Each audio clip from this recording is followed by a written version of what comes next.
Welcome to the world of shadows.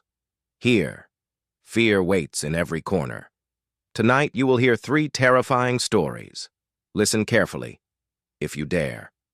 Turn off the lights, put on your headphones, and let the darkness take over. Our first story begins with Sarah. She lived alone in a quiet, unassuming apartment building, the kind of place where you could hear a pin drop in the hallway. One night, as she was getting ready for bed, the profound silence was shattered by her phone ringing.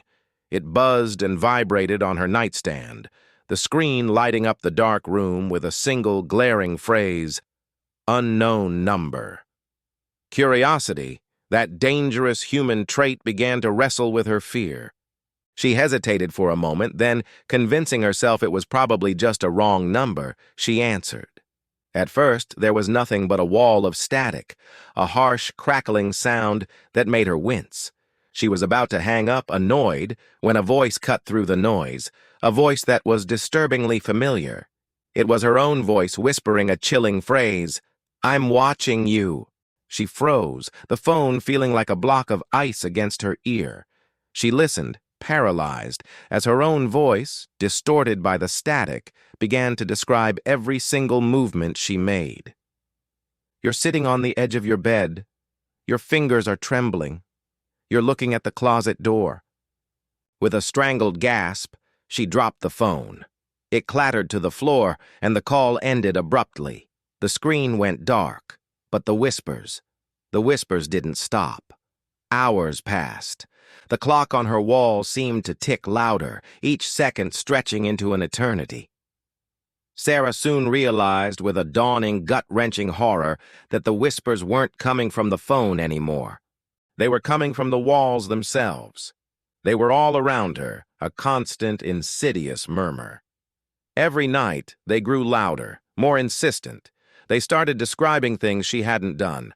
Dark, unsettling fantasies she had never entertained.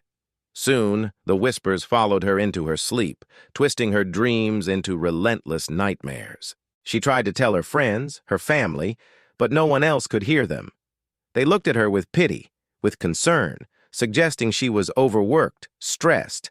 No one would believe her, until it was too late. Now let's travel down a desolate, rain-slicked road. John was driving home late one night, the kind of late where the world feels asleep. Rain hammered against the windshield, and the wipers fought a losing battle to keep the view clear. The headlights cut through a thick, rolling fog, illuminating only a few feet of the empty road ahead. And then, he saw it.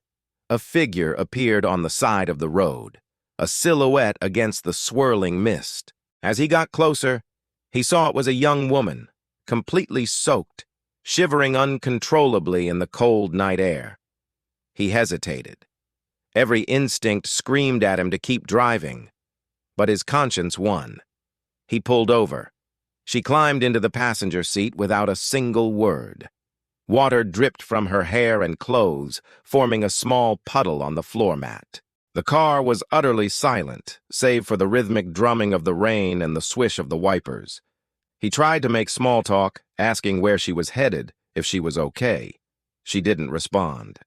She just stared straight ahead into the foggy darkness, her eyes wide and hauntingly empty.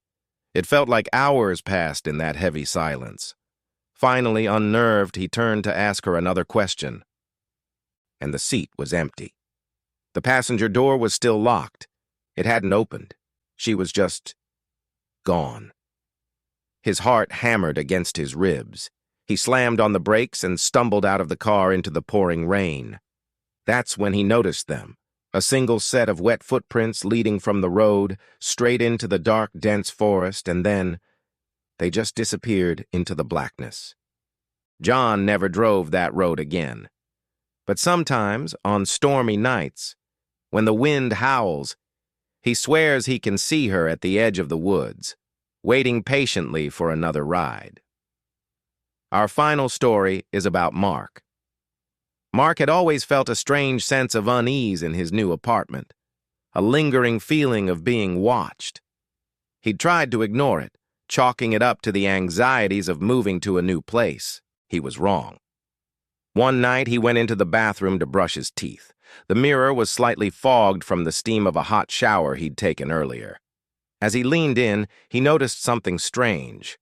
His reflection, it wasn't moving with him. It stood perfectly still. Then it smiled, a slow, cold, deliberate smile that didn't reach its eyes. A chill, like ice water, cascaded down his spine as the reflection whispered his name, the sound seeming to come from the glass itself. Mark stumbled back, his heart pounding a frantic rhythm against his chest. But the reflection remained, its smile widening. It began to reach out, its hand pressing against the inside of the mirror, the glass seeming to ripple like water. He scrambled for the door, his hands fumbling with the knob, but the reflection moved first, somehow appearing in front of the door, blocking his only way out.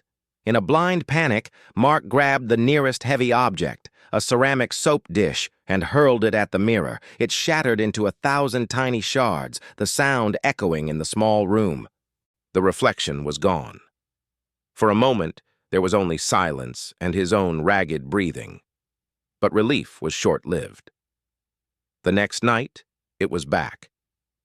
Now, every time he looks into any reflective surface, a window, a puddle of water, the screen of his own phone, he sees it, waiting, smiling that same chilling smile, whispering his name, always a little closer than before. The night is long and the shadows are full of stories. Do you dare to hear more? Like this video, subscribe to the channel, and turn on notifications if you want to survive the night.